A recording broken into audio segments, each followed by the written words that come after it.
Eso es, ahora sí. Que nos estaba oyendo. No, Así que sí, ya se oye. Ya está, esta es la barra del ecualizador. correcto. Así que, bueno chicos, vamos a empezar la entrevista del día de hoy. Llevo prometiéndoos que esto iba a suceder un montón de tiempo, desde la última vez que estuvo aquí en el canal mi padre respondiendo vuestras dudas.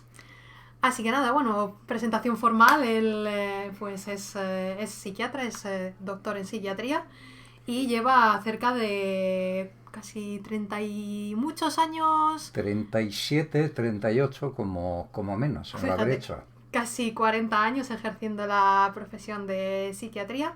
Y bueno, él está especializado en el trato con víctimas de violencia de toda índole, más particularmente durante un tiempo violencia terrorista, víctimas de atentados del terrorismo, que ya sabemos que tenemos una triste y célebre reputación a ese respecto en este país.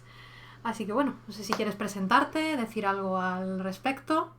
Bueno, ya me has presentado tú y suficientemente claro. Pues efectivamente, soy médico psiquiatra, psiquiatra y psicoterapeuta y especializado sobre todo en temas de violencia y a partir de ahí en trauma. Eh, Efectivamente, pues son muchos años en la profesión y muchas experiencias con todo tipo de violencia y muy especialmente con la violencia terrorista. Y bueno, pues a partir de aquí creo que es presentación Sí, suficiente y podemos entrar en materia. efectivamente. Básicamente en lo que va a consistir el monográfico que vamos a hacer hoy es sobre el trauma y la revictimización social. Para los que pues, no lo sepáis ahora, presentará el tema y os dirá más o menos en qué consiste. Yo creo que es algo muy interesante a día de hoy, sobre todo con la cantidad de personas que van a quedar con secuelas psicológicas después de todo el tema del el coronavirus. Me parece a También. mí que va a haber gente muy traumada y creo que es interesante que todos como sociedad tengamos una perspectiva general de cómo funciona todo este tema y qué podemos hacer como personas, como individuos, para tratar de ayudar a las personas que están en esta situación de trauma. Así que vamos a pasar a lo que es la presentación, que es básicamente que nos sitúes un poco y que nos cuentes en qué consiste el trauma psicológico, qué es el trauma psicológico.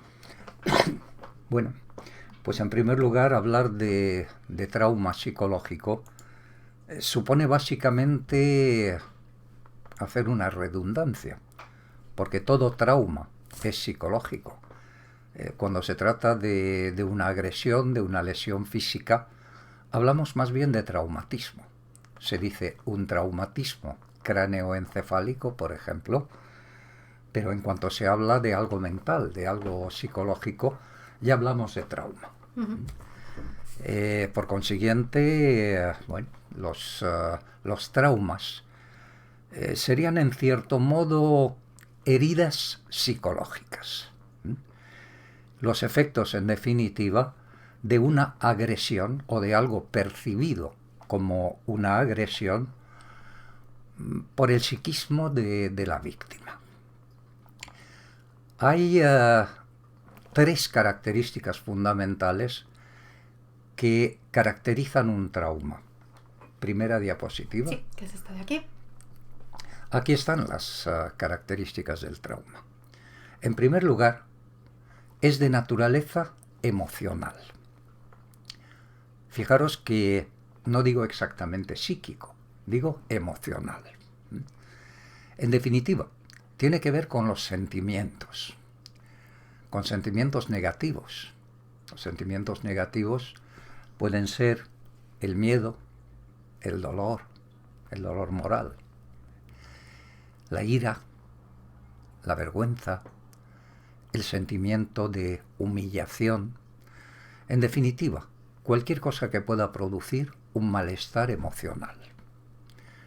Por consiguiente, la primera característica del trauma es que es de naturaleza emocional y radica en las emociones. La segunda característica de un trauma es su persistencia. En definitiva, su durabilidad. habitualmente los traumas, por lo menos los traumas severos, se caracterizan por su persistencia, siendo muchas veces incluso indelebles, duran toda la vida. Se pueden manifestar con más o menos insistencia, con más o menos fuerza, pero en definitiva ahí están toda la vida. Y la tercera característica es la deformación psicológica que normalmente implican. Un trauma cambia el funcionamiento del psiquismo, cambia muchos mecanismos y algunas veces cambia por completo la personalidad. Hablamos incluso los psiquiatras de deformación traumática de la personalidad. La deformación o mutación traumática de la personalidad tiene dos vertientes. La primera es la que llamamos existencia traumatocéntrica.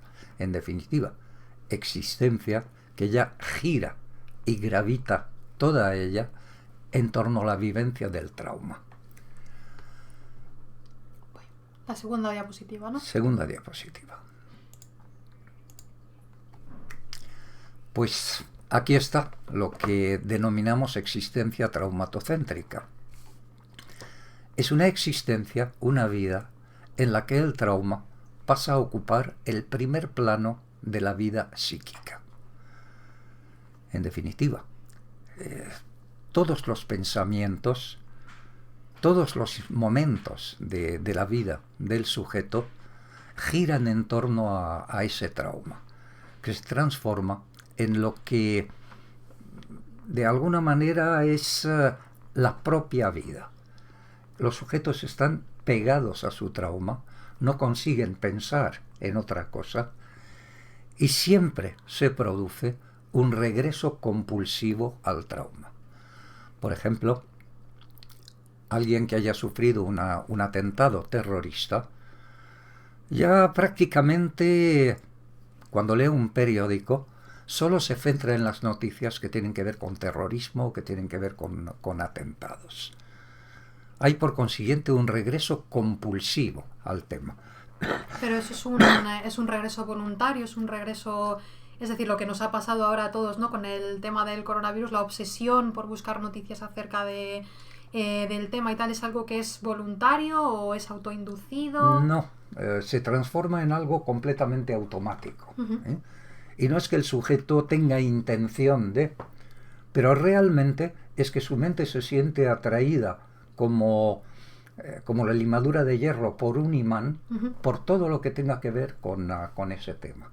Por consiguiente, una noticia relativa a un atentado, aunque sea en Siria, aunque no tenga nada que ver con el contexto nacional, sí, inmediatamente llama su atención. Y a partir de allí hay un regreso compulsivo al tema.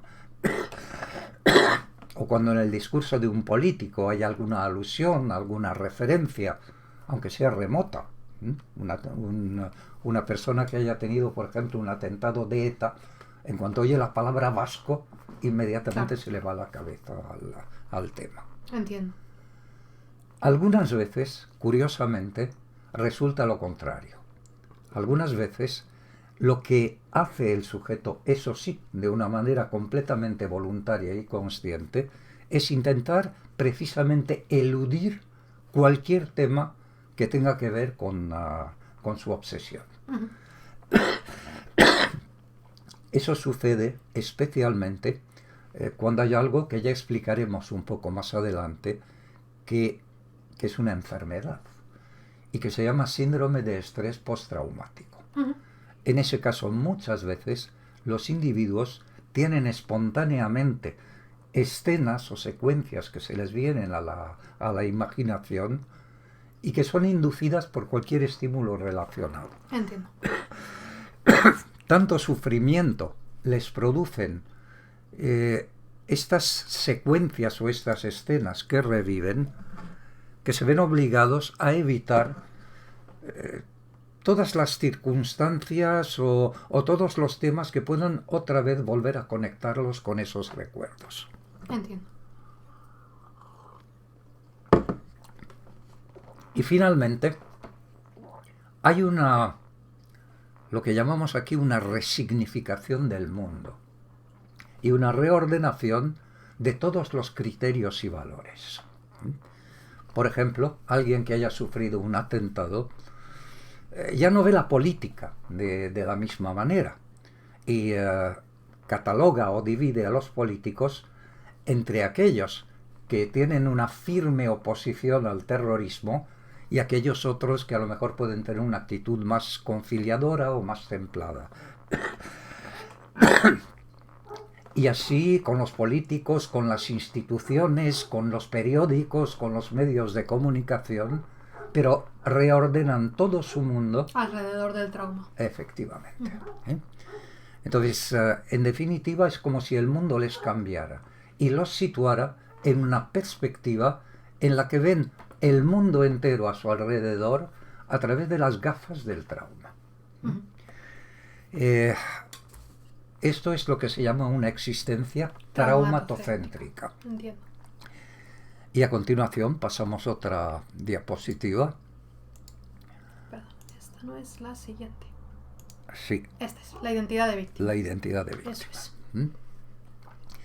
El problema es que después de un tiempo de existencia traumatocéntrica, un ser humano deja de ser una persona completa y compleja y se transforma esencialmente, sustancialmente, en una víctima. Y a partir de ahí cambian sus coordenadas mentales. Su pensamiento, por ejemplo, se transforma en un pensamiento estereotipado, construido a base de clichés. Son siempre repeticiones de las mismas frases, de los mismos pensamientos, de las mismas ideas, de las mismas asociaciones y, en definitiva, se esclerosa su manera de pensar y se transforma en algo robótico, en algo automático. También cambia su personalidad. Se pueden transformar, y se transforman de hecho muchas veces, en seres desconfiados, que miran con recelo a su alrededor, y se multiplican en ellos los comportamientos precautorios. Por ejemplo, estos pacientes que han podido sufrir un atentado con un coche bomba, no pueden durante todo el resto de su vida, incluso ahora que aparentemente ETA no existe ya, ha desaparecido, pero son gente que son incapaces de montarse en su coche sin mirar los bajos. Años y años y años después, aunque ya no estén señalados, aunque no exista la organización terrorista que les victimó en su día, son incapaces de subirse a un coche si no toman esa precaución. Otro paciente mío que fue ametrallado en un bar, ya no es capaz de meterse en un bar, o si se mete, estará siempre mirando hacia la puerta. Jamás se dará la vuelta hacia el lado contrario. Y también cambia su perfil emocional. Se llenan de sentimientos de ira, de resentimiento, de descreimiento, ya no confían en nadie, creen que todo el mundo se ha puesto en su contra y de alguna manera se sienten maltratados por el conjunto de la sociedad y de las instituciones. Esto es lo que llamamos victimismo. Incluso adquieren una identidad colectiva. Cuando hablan, cuando se les hace una entrevista, hablan siempre en nombre de todas las víctimas.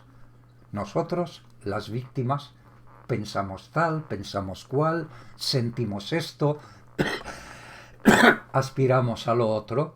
Es como si se hubieran fundido con el colectivo. Ya no importa que se llamen Pedro, Juan, Raúl o Pepe. Son esencialmente víctimas del terrorismo y hablan como tales. O sea que hay un sentimiento de colectivo. Eso es. Se incorporan a un colectivo y a partir de ahí esa pertenencia les sirve de personalidad. Y así se manifiestan siempre. Estas son las características de la identidad de víctima. Bien, entonces, ¿cuáles son habitualmente las consecuencias o secuelas del trauma sobre el individuo? Es lo que acabamos de hablar.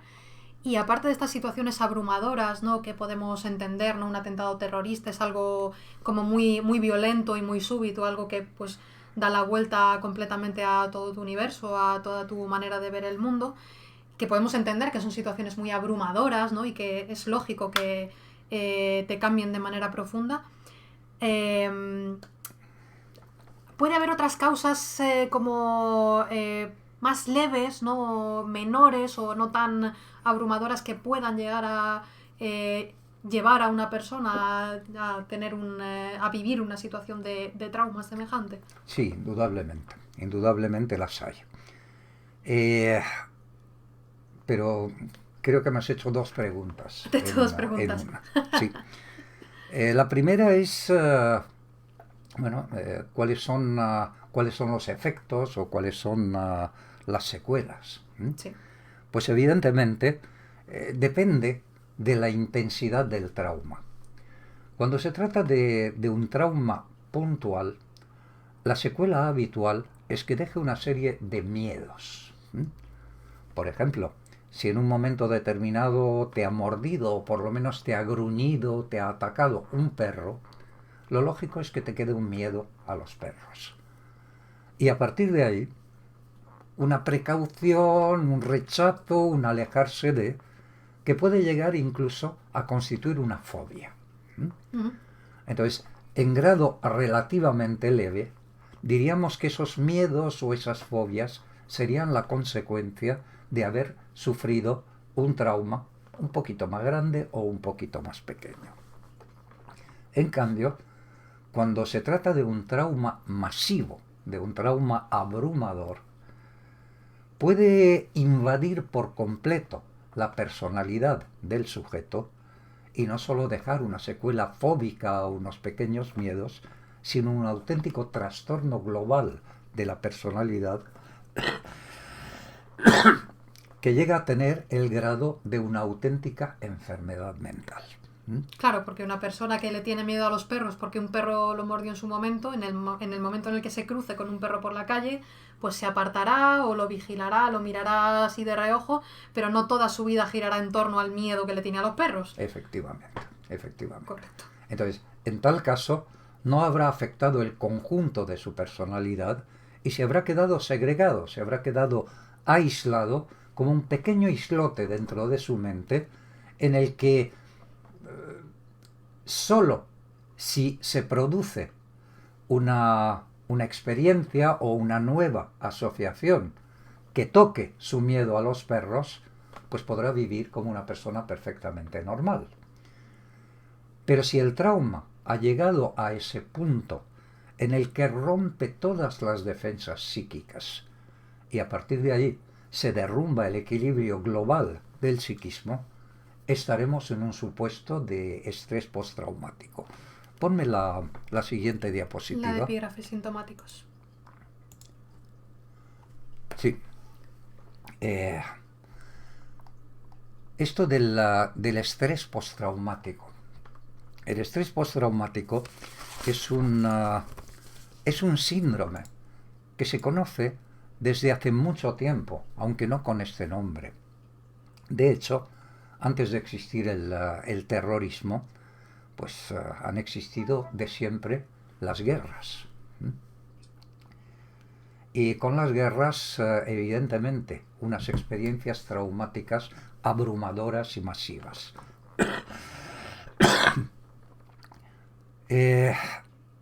Esto fue recuperado por la psiquiatría norteamericana, porque la historia del trauma es una historia curiosa. Vamos adquiriendo conocimientos cuando la humanidad atraviesa periodos de extremada violencia y observamos las secuelas que eso produce en la generalidad de los seres humanos. O sea, inferimos este tipo de estructuras después de la experiencia de haberlas visto repetidas veces en las víctimas de... Eso es. Entiendo. Entonces, después de la Primera Guerra Mundial, se hicieron numerosas observaciones acerca de lo que ellos llamaron neurosis de guerra. Y después de la Segunda Guerra Mundial ocurrió otro tanto. Pero curiosamente, en cuanto pasa la historia truculenta que pudo haber causado esos traumas, y según van desapareciendo las víctimas, ese conocimiento se olvida. La psiquiatría, la ciencia, tiende a olvidarlo. Y bueno, ha sido después de la guerra del Vietnam, en concreto, que causó muchas víctimas en la sociedad norteamericana, que la psiquiatría norteamericana recuperó y finalmente dio nombre de trastorno por estrés postraumático a toda esta galería, a toda esta colección de síntomas que se producían en los veteranos del Vietnam, que volvían a casa y exhibían muy profundos trastornos del comportamiento. Muchos de ellos eran violentos, tenían explosiones en público, frecuentemente bebían o se drogaban, es decir, tenían un comportamiento social extraordinariamente desajustado.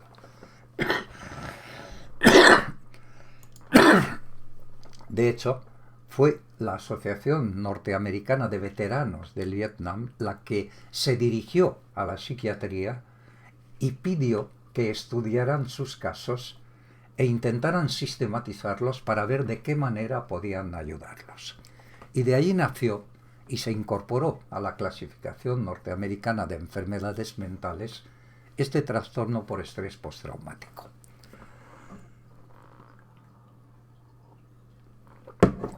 Podréis ver que en este trastorno hay diversos epígrafes. El primero de ellos se llama aquí sobreactivación o sobresalto. Y consiste esencialmente en que esas personas que han vivido una situación de miedo intenso es como si les hubiera quedado el susto metido dentro del cuerpo. Y a partir de ahí son incapaces de recuperar el estado habitual de sosiego y de despreocupación con el que vivimos habitualmente la mayoría de los seres humanos. Si un perro nos ladra en un momento determinado, podemos quedar impresionados, podemos quedar impactados durante 10 minutos, quizás. Y bueno, en cuanto el perro ha desaparecido y nos han dado una palmadita en la espalda, pues se nos pasa y ya seguimos a lo que seguimos. Pero cuando hemos sufrido un trauma de este tipo, un trauma abrumador, en el que hemos sentido nuestra vida literalmente amenazada, como sucedía a los veteranos del Vietnam, que vivían escenas verdaderamente atroces, en las que morían o mataban y en las que la vida de repente no valía absolutamente nada. O aquellos que han vivido, por ejemplo, una catástrofe natural, como un terremoto, como una inundación, y que han sentido su vida literalmente amenazada, a punto de perderse, o incluso han presenciado, aunque no lo hayan sufrido directamente, una experiencia verdaderamente atroz. No se les quita el susto del cuerpo. Es decir, ese estado de alerta que se produce en el momento en que amenazan tu vida, como que permanece metido dentro del cuerpo y ya no se apaga jamás. Como una especie de alarma antirrobo que se hubiese disparado y que una vez que ya sale la persona de la casa, pues ya no es capaz de desconectarse. Ya suena para siempre, todo el tiempo. Entonces, esta incapacidad para recuperar la tranquilidad habitual, el estado de reposo, se traduce en una serie de síntomas que allí están enumerados, ahí los tenéis, inquietud, nerviosismo, ansiedad, insomnio, falta de concentración y tendencia al sobresalto. Con cualquier ruido, con un petardo, pues la gente que ha sufrido un atentado o que ha estado en una guerra, inmediatamente se sobresalta. Esta sobreactivación del sistema nervioso es el primer síntoma y el primer eslabón de la cadena del estrés postraumático. El otro elemento, el siguiente eslabón, se llama intrusión. ¿Qué es la intrusión? Evidentemente, el trauma deja dentro de la mente unas secuelas en forma de recuerdos. Están allí metidas en el cerebro del paciente todas las imágenes de aquello que sucedió durante el momento en el que sufrió el trauma. Curiosamente, esas imágenes no tienen las mismas características que nuestros recuerdos habituales. Nuestros recuerdos habituales suelen ser bastante difusos y cada vez que los evocamos de una manera parcialmente diferente, ¿no? Entonces, si cuentas una de tus historias, uno de tus recuerdos, 5 años después de haberla vivido, probablemente lo que cuentes no tenga ya mucho que ver con lo que realmente viviste. En cambio, si lo que has vivido es una situación traumática, es como si lo tuvieras todo registrado en una cinta de vídeo, con toda fidelidad, con las imágenes, con los sonidos, con los olores, es decir, con todas las referencias sensoriales que contenía el recuerdo en ese momento. En definitiva, cuando se produce una asociación que te vuelve a traer ese recuerdo, es como si te hubieras trasplantado a la escena y la revives con todos sus ingredientes sensoriales, con la temperatura, con la luz, con el ruido, absolutamente con todo. Es como si te quedaras hipnotizado. Eso se ve mucho en las películas de los veteranos. Cuando de repente se llevan así las manos a la cabeza como si estuvieran en otra dimensión y están ahí respirando agitadamente y como si lo estuvieran viendo otra vez. Sí, esa imagen es muy cinematográfica, por así decirlo, pero es real. Pero es completamente real, efectivamente. Es decir, que ellos no es que estén recordando, se ven trasplantados a la escena y vuelven a revivir, que no a recordar, toda la secuela del acontecimiento traumático. Esto se llama fenómeno de flashback. Y los fenómenos de flashback se producen cuando hay algo que pueda asociarse, cuando presencian o cuando se encuentran con cualquier cosa que pueda asociarse con la escena traumática. Lo que decíamos del petardo que suena y es como un tiro de... Eso es. En medio de una guerra, entonces eso lo desata. Ahí está. Y vuelven a sentirse trasplantados a la escena del trauma y vuelven a revivirla con toda la viveza y con toda la crudeza y desde luego con un sufrimiento verdaderamente atroz. Claro, esto es francamente desagradable. Ya imagino. Entonces, a partir de ello, se produce el tercer síntoma que está citado aquí y que se llama evitación. Es evidente que a partir de ese momento intentarán sustraerse a cualquier estímulo que pueda recordarles o que pueda desencadenar su regreso a la escena traumática. Lo biológico, ¿no? Uno no quiere revivir esa clase de cosas y estar constantemente regresando a eso. Así es. Pero es que eso añade un problema más al paciente traumatizado. Y es que, claro, si su problema es con los ruidos, cualquier fiesta, cualquier evento en el que haya petardos o cualquier ruido que pueda parecerse, pues tienen que huir, tienen que esconderse, tienen que taparse los oídos o el olor a pólvora. En definitiva, cualquier asociación se transforma en lo que llaman los norteamericanos un trigger, un disparador, que vuelve a meterles en la escena traumática. Entonces, son gente que se termina escondiendo dentro de su casa, porque a veces son verdaderamente innumerables los estímulos que les pueden producir esa situación. Claro, y pueden ser como muy, muy inesperados, muy sorpresivos, no los pueden controlar, entonces supongo que prefieren simplemente aislarse y evitarlo por completo. Así es. Con lo cual, terminan siendo personas hurañas, aisladas, que se esconden en su casa y que como que buscan desconectarse del mundo. Y curiosamente, esto mismo es lo que nos lleva al cuarto epígrafe, que los norteamericanos llaman numbing, que podría traducirse por embotamiento. ¿Cómo se manifiesta el embotamiento? Pues el embotamiento que brota de ese aislamiento y de esa especie de querer aislarse de los estímulos, se traduce en una falta de participación en el mundo, en un retraimiento, en un retiro del mundo. Por supuesto, pierden el interés por todo y rechazan participar en nada.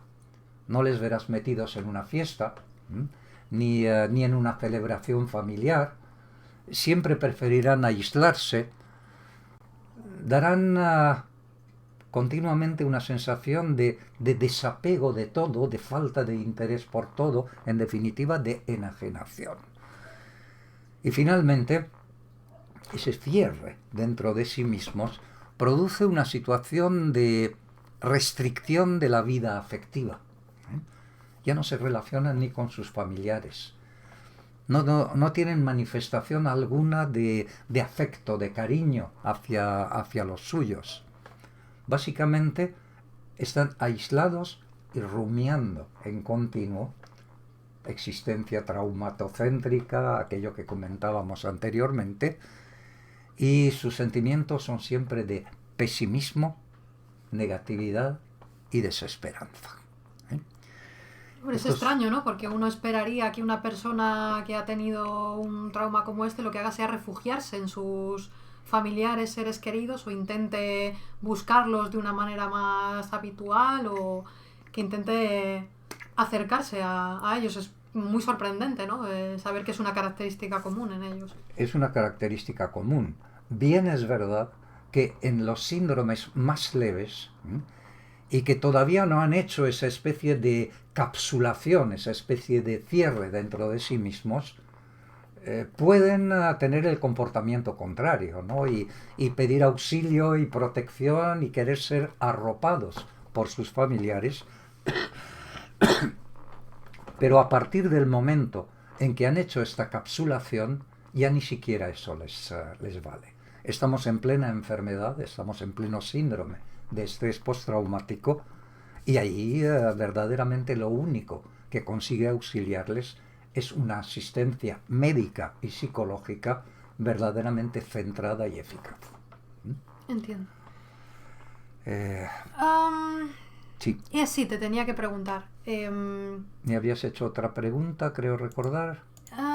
Sí, esto es una cosa que me gustaría preguntarte, básicamente porque actualmente con las redes sociales es muy habitual, ¿no? El hecho de que haya personajes públicos normalmente, tanto personas que han llegado a ser conocidas o que se han dado a conocer por redes porque han sido víctimas de un acoso, de una violación, de violencia, etcétera, tanto como personas que ya eran famosas y han recibido acoso por un error que hayan cometido, por algo que hayan dicho cuando no lo tenían que decir, y pues normalmente se produce una especie de acoso masivo de todas las personas que se convierten en detractores de esta persona que haya querido o sin querer cometido este error o ha sido víctima o que se le haya colocado en la posición de que todo el mundo le señale y le diga lo que piensa. Esto puede llegar a producir un trauma profundo Es decir, una persona se puede traumar por el hecho de que tenga cientos, miles de mensajes de personas anónimas que al fin y al cabo no lo conocen, ¿no? Y no lo tienen delante, pero el acoso repetido, reiterado, día tras día, de todas las personas que están señalándote con el dedo puede generar un trauma a estos niveles. Indudablemente, indudablemente. De hecho, un trauma se produce siempre que te sientas humillado, escarnecido, despreciado. En definitiva, hay traumas objetivos, como los traumas causados por la violencia, pero hay muchos otros traumas que son de índole puramente social. Es decir, que bueno, ya no sucedía antes de que existieran las redes sociales y los medios de comunicación, pues incluso en la horda primitiva, ¿no? Uno de los miembros era de repente despreciado, excluido de la horda y se quedaba solo. Y a partir de ahí, pues podía tener un trauma verdaderamente indeleble, puramente y simplemente porque pierde su soporte social, lo que él considera importante para sostener su autoestima, que es su pertenencia al grupo. A partir de allí hemos conocido continuamente a lo largo de toda la historia, pues casos en los que determinadas personas han perdido el reconocimiento que podían tener a su alrededor, en definitiva su soporte social, y a partir de ahí se han derrumbado y han hecho verdaderos cuadros de trauma.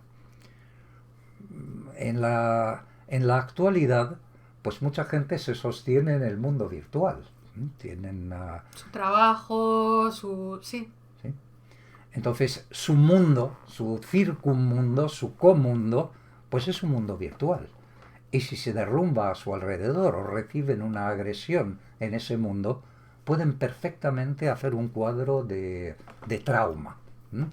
No digo quizás de estrés postraumático, que requiere un trauma abrumador, pero sí un cuadro en el que se sentirán mal, se sentirán abandonados, se sentirán aislados, tendrán sensación de ridículo, su ego se derrumbará en algún sentido, y a partir de allí pueden sentirse tristes, deprimidos, aislarse, capsularse incluso, como contábamos hace un momento, y todo eso sin que haya habido nada realmente material o personal entre ellos y sus agresores. Eso es.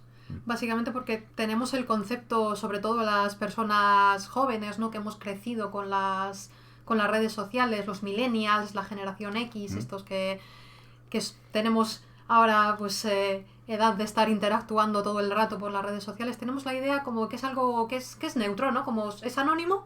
Yo puedo decirle lo que quiera a quien quiera porque es un personaje público, le puedo decir lo que se me pase por la cabeza por redes sociales y creemos que eso nunca va a tener ninguna consecuencia ni para nosotros ni para la persona que lo recibe. Y muchas veces son tildadas de exagerados, se les dice, pero ¿cómo te va a afectar algo que te está diciendo una persona desconocida? Y yo creo que se generan verdaderas situaciones de acoso entre las personas que sobre todo se dedican a estas cosas, youtubers, streamers que hacen directos, personajes públicos, pues fotógrafos, artistas, lo que sea, como que se pueden generar verdaderas situaciones de acoso en la que todo el mundo puede dar su opinión y la puede dar de la manera más maleducada que se le ocurra. Así es, así es. E indudablemente puede ser extraordinariamente dañino y peligroso. Es un supuesto de acoso, y los supuestos de acoso también son una de las fuentes de trauma, pues yo creo que más conocidas y reconocidas. Muy efectivamente. Bien. A ver, ¿qué más cositas? Entonces, es importante la reacción del entorno, que te presten apoyo, que te presten soporte. Creo que teníamos, de hecho, una diapositiva. Vamos a pasar. Factores de resiliencia, será esta, supongo. Eso es. Sí. Hombre, a la hora de que un impacto emocional se convierta en un trauma, normalmente juegan dos factores. En primer lugar, evidentemente, como factor causal, está la propia fuerza de la situación, la propia violencia de la situación.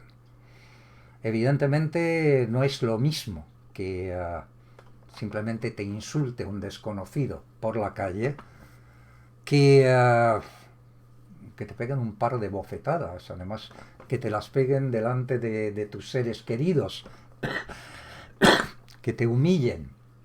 Entonces, la violencia del hecho en sí es uno de los factores que puede influir en que se produzca un trauma o no, un efecto traumático o no.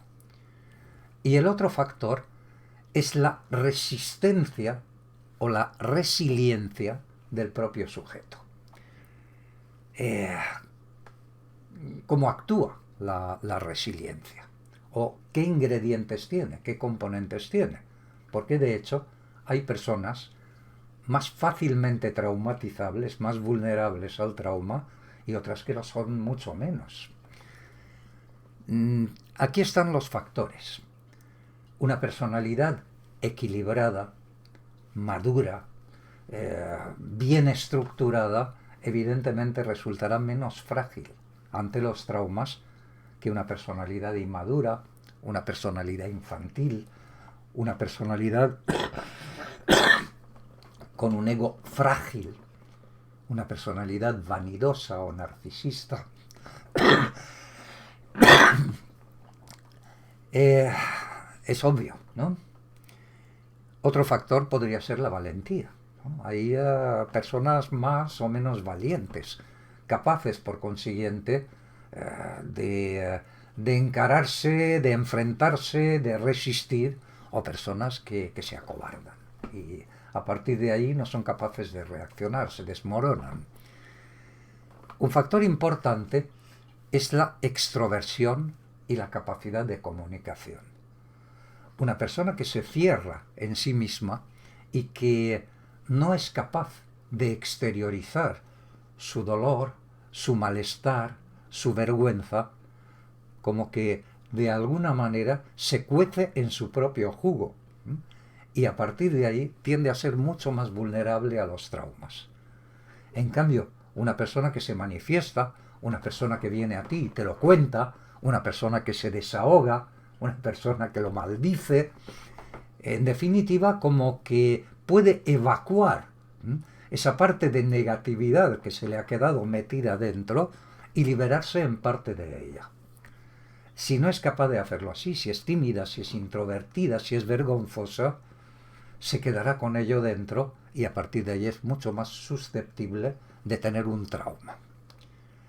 Y finalmente otro factor más que señalo aquí y del que volveremos a hablar si quieres, es el soporte afectivo y social. No es lo mismo tener un trauma y tragárselo en soledad, sin nadie que te entienda, sin nadie que se acerque, sin nadie que te consuele, sin nadie que te dé la palmadita, o tener a tu alrededor una buena red social o familiar que te arrope, que te envuelva, que te consuele, que te anime, que reste importancia al tema.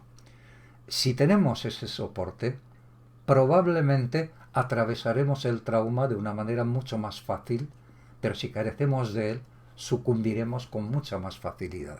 Creo que tenemos una diapositiva a continuación que lo ilustra. A ver, será este de aquí, que puede resultar traumático. Bueno, esto déjala ahí. La importancia del apoyo social es la siguiente, que creo que es la que, pues, si quieres la ponemos y volvemos sobre la diapositiva 7 un poco más adelante. Bien. Lo que prefieras. Bueno, pues pasa a la siguiente. Coño. Ahora.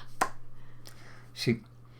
En esta diapositiva, por lo menos en la parte de arriba, podéis ver esta secuencia. Cuando se produce un trauma y a continuación sobre ese trauma se produce un apoyo social, un apoyo del entorno, lo más fácil es que podamos llegar a la metabolización del trauma, a que el trauma sea asimilado y por consiguiente, según pase el tiempo, vaya perdiendo intensidad y arraigo. En ausencia de ese apoyo, lo que se va a producir automáticamente es una fijación del trauma. En definitiva, que el trauma va a quedar ahí fijado y se va a perpetuar en el tiempo. Y si se produce una revictimización, es decir, si recibimos trauma sobre trauma, pues evidentemente la intensidad de ese trauma será cada vez mayor. Y ahora volvamos a la anterior, si quieres. ¿Qué puede resultar traumático? Pues ahí lo tenéis. Cualquier situación que produzca sentimientos negativos intensos, como decíamos al principio. ¿Cuáles son esos sentimientos?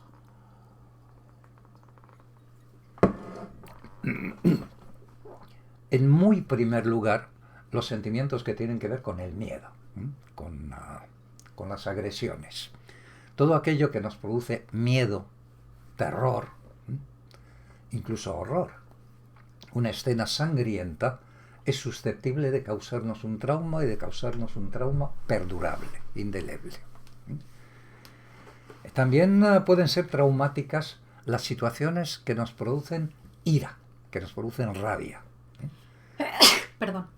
Sobre todo cuando no tenemos opción a descargar esa rabia, a manifestarla, a expresarla. Cuando nos ofende o nos agravia en la calle un señor que es mucho más grande que nosotros, y bueno, no podemos responder con la lógica ira, porque es que nos ganamos un par de bofetadas, pues entonces nos metemos la ira para adentro, y eso es susceptible de convertirse en algo de grave potencial traumático.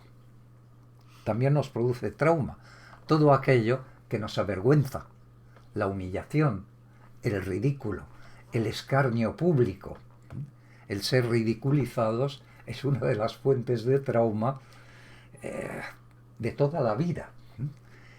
Y esas situaciones se nos olvidan con mucha dificultad, se nos quedan grabadas y a partir de allí sucede todo eso que contábamos hace un momento, que cualquier cosa que nos lo recuerde inmediatamente nos coloca en una situación de fragilidad. Y finalmente, otro sentimiento traumático es la culpa. Cuando algo malo ha sucedido y además creo ser responsable de ello, se me caen literalmente los palos del sombrajo. Y finalmente hay un último epígrafe que pongo allí a modo de añadido, que es cualquier conmoción que se produzca en nuestros postulados existenciales básicos. ¿Y qué son nuestros postulados existenciales básicos? Pues de alguna manera es nuestra visión del mundo. Es nuestro concepto de cómo funcionan o deberían funcionar las cosas en nuestro mundo, en nuestro entorno. Por ejemplo, muchos de nosotros tenemos el criterio de lo que es justo y de lo que es injusto. Y creemos que debe prevalecer la justicia y que se nos tiene que tratar bien, que no se nos puede atropellar por cualquier cosa. En definitiva, tenemos unos supuestos existenciales básicos que es cómo debe ser la vida. Y de repente la vida va y nos demuestra que no funciona de esa manera ni remotamente. Y que pueden abusar de nosotros, que pueden atropellarnos, que un buen señor puede poner una bomba bajo nuestro coche y hacernos saltar en pedazos, o si creemos que en un juicio hemos de ser protegidos por la justicia y de repente la justicia se desentiende y nos deja abandonados o favorece incluso al agresor, tenemos derecho a sentirnos profundamente heridos, mortificados y con nuestros postulados existenciales pulverizados. Y eso resulta traumático. Claro, tiene que resultar demoledor para una persona de repente verse en una situación en la que dice la justicia no existe, no va a haber reparación posible, a todo el mundo le da igual, mi vida está destrozada y el mundo sigue su curso, todo el mundo parece que se encoge de hombros y... Estás hablando de la segunda parte de la vida de cualquier víctima, prácticamente. Porque es muy raro verdaderamente que las víctimas de cualquier tipo de violencia, incluida por supuesto la violencia terrorista, pero también cualquier otro tipo de violencia, una violación, un atropello en la calle, hasta un accidente de tráfico, es muy raro que la sociedad te restituya verdaderamente y te indemnice plenamente en la medida de tus derechos. Normalmente te quedas con un daño profundo y muy chapuceramente reparado, cuando es reparado de alguna manera. Cuando no te quedas como estás. Efectivamente. Entonces, esa especie de segundo proceso traumático, de segunda herida, en la que además de ser cornudo, eres apaleado, pues resulta muy profundamente retraumatizante.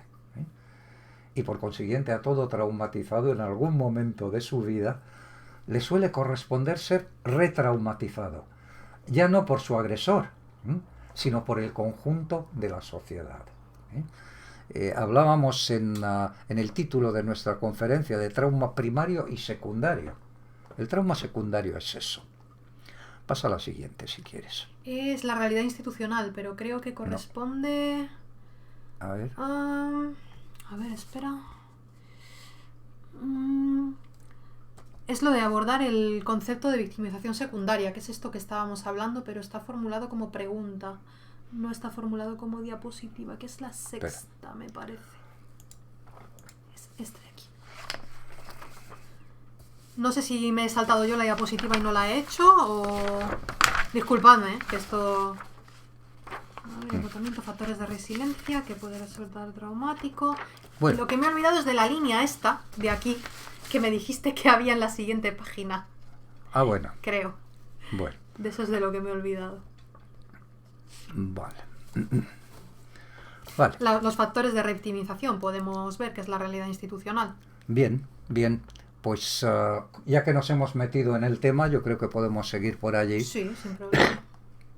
Hemos hablado de revictimización, es decir, hemos hablado de ese trauma secundario que suele incidir sobre el trauma primario. Esto de la revictimización es un concepto que no viene curiosamente del campo de la psiquiatría, nos ha venido más bien del campo de la criminología. Y la persona que ha postulado la existencia de ese proceso de revictimización, un tal Albertin, la definió como los efectos de las transacciones que se producen entre la víctima de un delito y el sistema judicial. Porque se daba cuenta de que en los juicios realmente no se daba a las víctimas un trato suficientemente afable y protector. Y el proceso judicial muchas veces resultaba tan traumático como el propio trauma.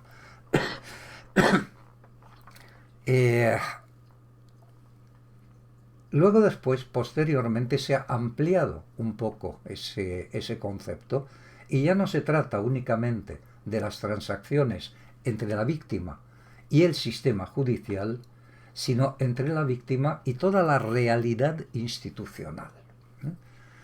Pues, ¿qué es realidad institucional? Es lo que tenemos en esta diapositiva que has reproducido aquí.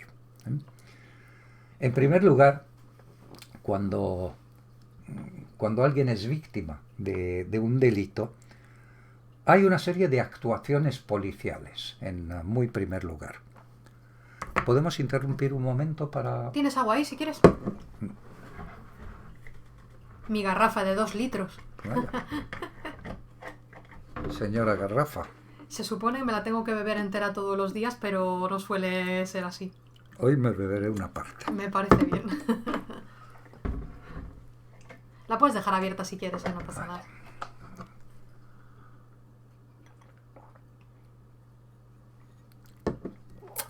Bien, a lo que íbamos.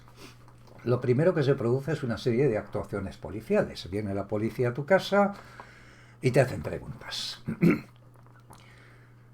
Uno de los casos que yo tuve que más me impactó fue el de un paciente también víctima del terrorismo que recibí hace varios años.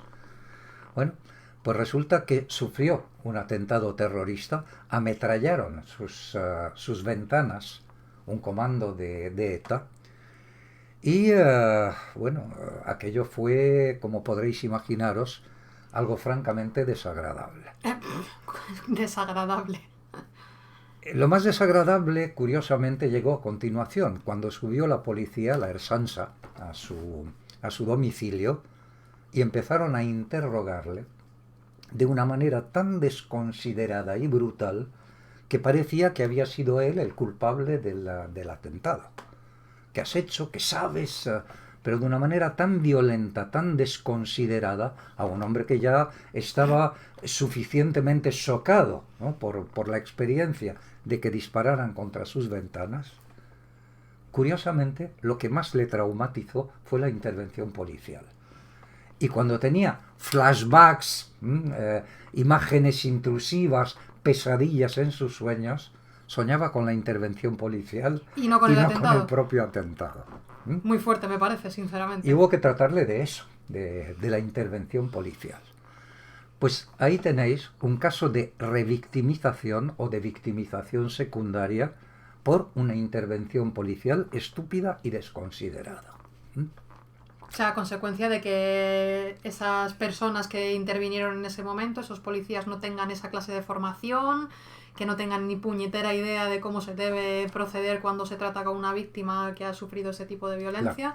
Claro. Bueno, supongo que estamos hablando de hace bastantes años de esto. No tanto, estamos hablando de hace 6-7 años. 6-7 años, ¿no? Y en la Policía Autónoma Vasca, que está en contacto con el tema terrorismo desde hace una temporadita, ¿no?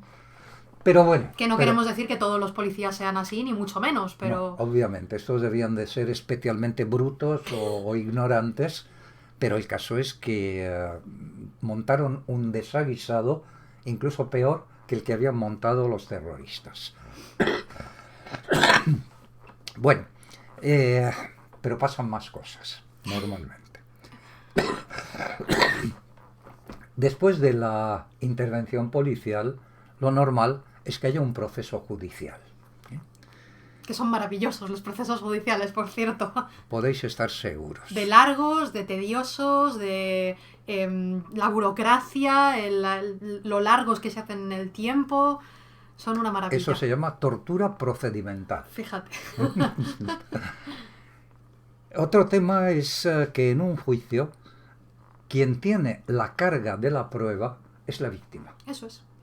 Es ella quien tiene que demostrar que el agresor le ha causado un daño y de alguna manera tiene que aportar pruebas primero del daño sufrido y a continuación de la culpabilidad o de la responsabilidad del perpetrador. Eso ¿no? es.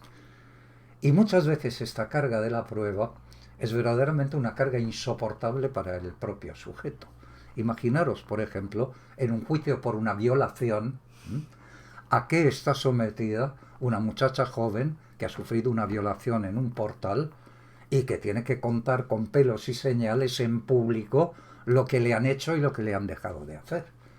Ese mismo hecho puede resultar tan traumático como la propia escena vivida. De hecho, hace unas semanas estuve viendo la obra de teatro esta que se llama Jauría, que es una representación dramática de todo el juicio de la manada, de la muchacha que fue violada en Pamplona por 5 hombres. una muchacha muy joven. Y de hecho, precisamente, esa era una de las cosas que más se trataban, ¿no? De cómo a ella la cuestionaban en el juicio, cómo la presionaban todos los abogados de la defensa, la intentaban hacer caer en contradicciones, que tú dijiste que en tu primera declaración dijiste que fue así y ahora estás diciendo que fue asá. Y luego realmente eso, precisamente, uno de los principios de los peritajes judiciales es que lo normal es que una víctima vaya variando la versión de los hechos con sus declaraciones, Claro. porque uno nunca recuerda las cosas de la misma manera. Entonces, precisamente el que no haya variaciones en los relatos judiciales es síntoma de que eso está preparado y no al revés. Pero los abogados no, lo que intentan es eso, hacer que caigas en una contradicción, que te desdigas en algo. Intentan pillarte y al final, pues eso, eres una víctima que encima del trauma que has sufrido tienes que estar soportando todo ese circo, y encima si es más mediático porque el caso ha sido muy sonado, pues Efectivamente. es horrible, o sea, impresionante. Traumatización secundaria, se llama eso. Bien. Y tampoco es lo único. El siguiente epígrafe se llama cobertura institucional. Uf. Claro, es que se supone que en una sociedad organizada existen instituciones que están para la protección del ciudadano y para ayudarle en caso de que se encuentre en una situación de desamparo o de inasistencia. Desde que yo estoy en el mundo del terrorismo, sí que he visto nacer y crecer un montón de instituciones que se han dedicado a apoyar a las víctimas, a ayudarlas en los juicios, a asesorarlas, a conseguirles ayudas financieras, materiales, sociales, de cualquier tipo. Pero eso, cuando empecé a trabajar en este mundo, ni existía. Es decir, un policía sufría un atentado y bueno, pues quedaba como quedara, pero no había nadie para tenderle una mano. Y si se tenía que jubilar, se jubilaba de mala manera, en malas condiciones. Muchos caían en la miseria, literalmente. Si se podían sufragar su terapia, se la sufragaban, y si no, les daban Normalmente morcilla. no podían, porque con un sueldo de policía jubilado, malamente te puedes permitir un terapeuta ni ningún tipo de asistencia. Además, no existía conciencia del problema y no había ayudas. De entrada no cobraban ningún tipo de indemnización.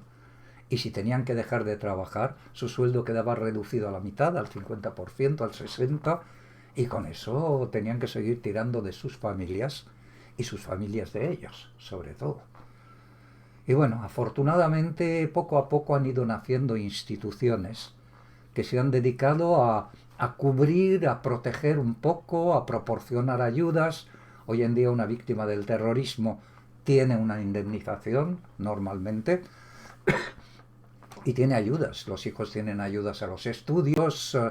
En definitiva, ya no están tan desasistidos, tan desamparados por el mundo institucional. Pero evidentemente, en la época de Albertín, que hizo esta enumeración, pues esto ni siquiera se fantaseaba. Luego después, asistencia sanitaria.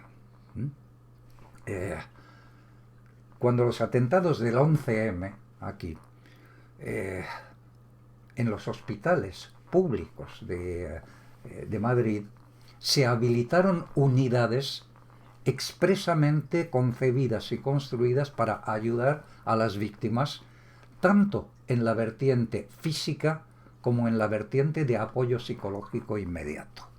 De hecho, yo recuerdo que tú llamaste, no sé si fue al Ministerio del Interior el día que sucedieron los atentados, preguntando si necesitaban que tú acudieras a ayudar a atender a las víctimas. Sí, y de hecho, recordarás que se movilizó medio Madrid, ¿no? Sí, sí. Y bueno, lamentablemente hubo escenas verdaderamente desgarradoras, estremecedoras. Y claro, ahí tuvieron que estar, no fui yo solo, ¿no? Muchos psiquiatras de la Comunidad de Madrid se personaron en los hospitales y atendieron a las víctimas y a sus familiares de una manera completamente desinteresada. Bueno, pues hasta hace relativamente poco tiempo, no ha habido una asistencia sanitaria específica para las víctimas del terrorismo y tampoco una asistencia psicológica. Y sin embargo, hombre, pongamos que una asistencia física, una asistencia médica, el sistema la puede prestar con relativa eficacia, pero una asistencia psicológica tiene que ser una asistencia específica Claro. y prestada por personas que verdaderamente conozcan el tema y lo sepan tratar. O sea, no cualquier psicólogo puede atender a una víctima de un atentado terrorista, tienen que estar específicamente formados para ello. Sí. De hecho, tú has impartido varios cursos de formación para el equipo de psicólogos que estaban destinados a esto. Y yo creo que de hecho puede hasta ser muy dañino, ¿no? Que un psicólogo que no está formado trate de meterse en materia con un paciente de estas características si no está capacitado para ello. Así es, y son pacientes difíciles. Y bueno, finalmente, penúltimo epígrafe, sociedad general y opinión pública. Curiosamente, la sociedad general también está implicada en el trato o maltrato a las víctimas de la violencia en general, no solo de los atentados terroristas. La opinión pública tiene su función y puede resultar apoyadora para las víctimas y por consiguiente puede funcionar como un factor de apoyo o puede funcionar como un factor adicional de retraumatización, de traumatización secundaria. Vamos, precisamente el caso de la chica violada por la manada, anda que seguro que no tuvo que leer y escuchar frases como es que te lo has buscado, es que qué hacías sola con 5 tíos, te lo mereces, no hiciste nada por evitarlo, o sea, todo eso al final son mensajes que manda la opinión pública y que se tiran así como con mucha ligereza y que pueden resultar muy destructivos. Sí, pueden resultar totalmente demoledores para la víctima.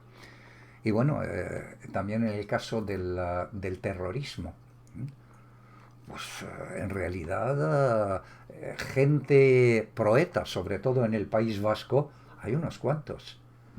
Y ETA tenía sus propios voceros que estaban en la política, que tenían influencia, que tenían órganos de expresión, que publicaban un periódico y por consiguiente que lo que hacían era denostar e intentar destruir a las propias víctimas.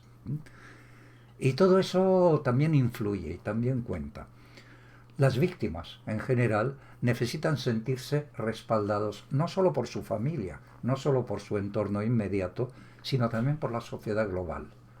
Y eso muchas veces no ocurre. El último epígrafe es el trato al perpetrador. Tiene que ver con lo que decíamos anteriormente. El perpetrador, en el caso de las víctimas del terrorismo, el etarra, lo que necesita la víctima para sentirse restablecida, para sentirse respaldada, es que no tenga un trato benevolente. Es que se pudra en la cárcel, a ser posible, en la misma medida en que ha hecho daño.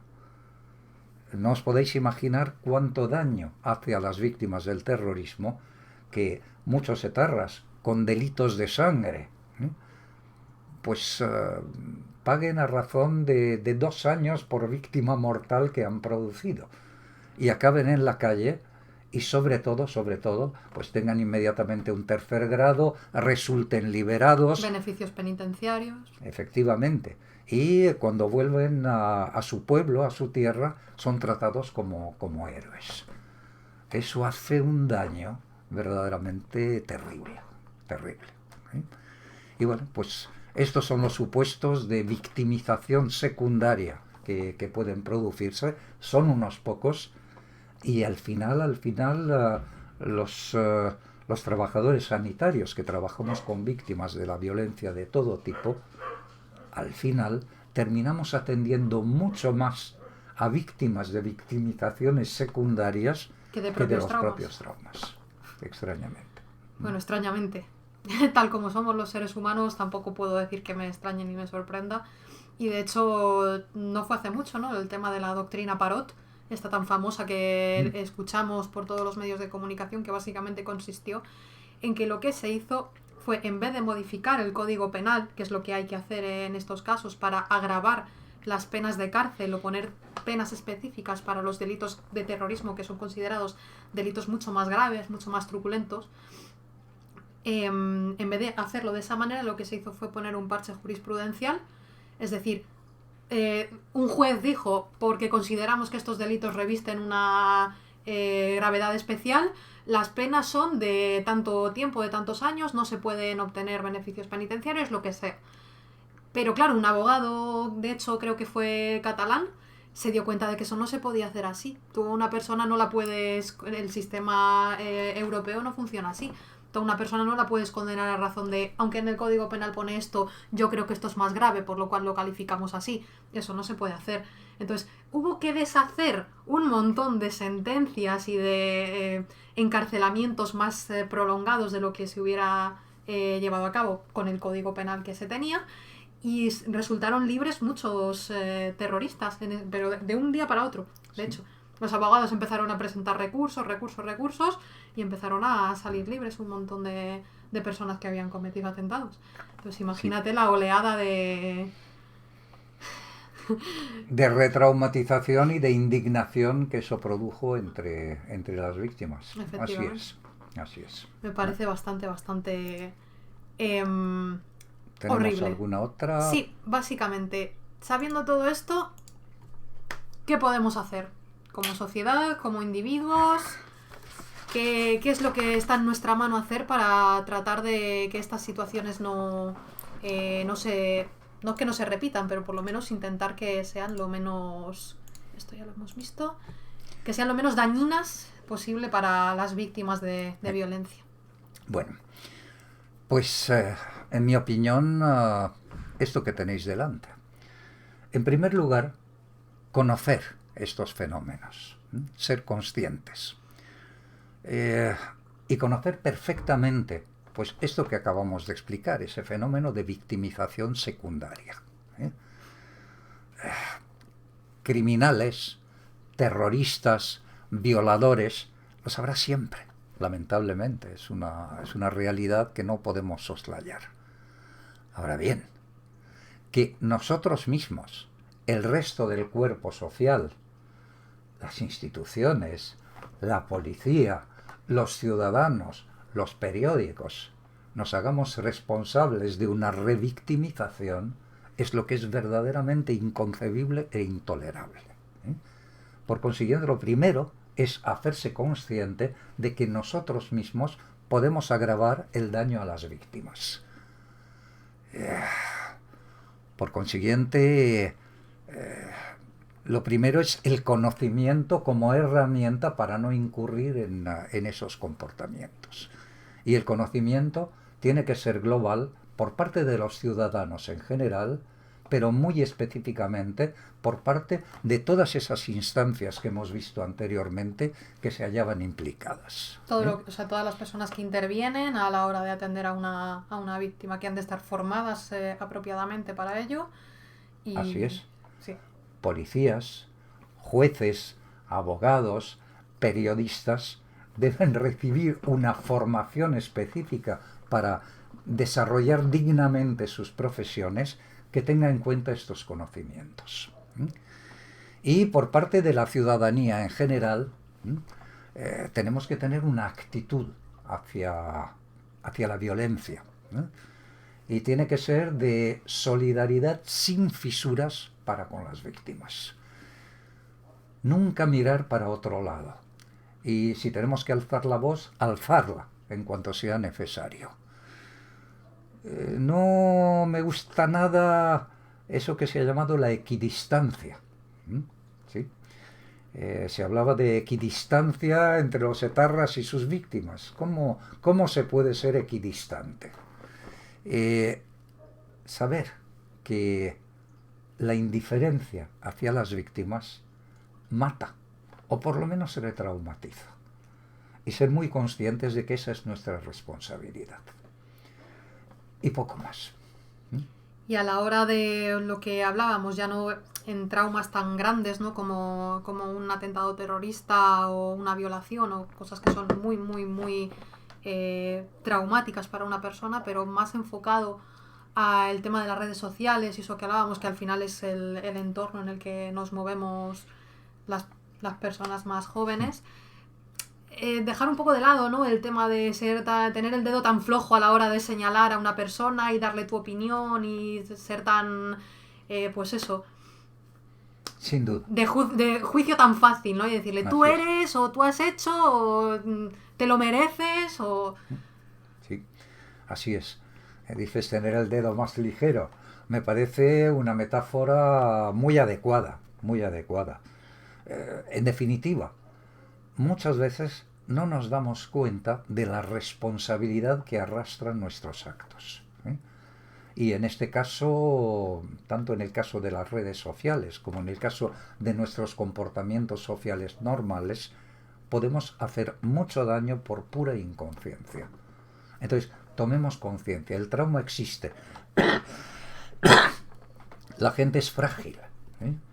Entonces, seamos cautos. Efectivamente. No sé si a los que estáis viendo tenéis alguna pregunta que hacerle, queréis decirle alguna cosita, aparte de aplauso para este señor, que dicen por aquí. No sé si queréis preguntarle alguna cosita, ya la verdad es que se nos ha hecho un pelín tarde, son las 9:30, ya es hora de recogerse y cenar, así que os doy 20 segundos por si le queréis preguntar alguna cosa específica o tenéis alguna duda acerca de lo que hemos hablado, y si no, pues igualmente podemos dentro de un tiempo hacer otra sesión de preguntas. Pues a lo mejor sería lo más adecuado. Sí, pues no sé si alguien... He llegado a la mitad, ha estado muy interesante, no os preocupéis porque el directo se va a quedar archivado, hay 2 meses de plazo para que podáis ver esto, pero igualmente yo descargaré el vídeo y lo subiré a YouTube si hace falta para que se quede archivado para siempre, por si lo queréis compartir, queréis volver a verlo, queréis plantear alguna duda, alguna pregunta, esto va a quedar archivado de todas las maneras. Así que no os preocupéis por eso, ¿vale? De todas maneras... era algo que habíamos dicho que íbamos a hacer hace mucho tiempo y yo me alegro de que hayamos encontrado un hueco en el día de hoy para hacerlo. Así que nada, chicos, muchísimas gracias por haber estado, por habernos escuchado. No sé si quieres decir algo para despedirte, papá. Nada más, que os quedéis con la copla y un gran saludo a todos. Así que nada, chicos, un besito enorme. Por cierto, Álvaro, gracias por el Prime, que sí que lo he visto. He desactivado todas las alertas porque quería que solamente se nos viera y escuchara a nosotros. Así que nada, un besito, chicos, y nos vemos en la próxima, ¿vale?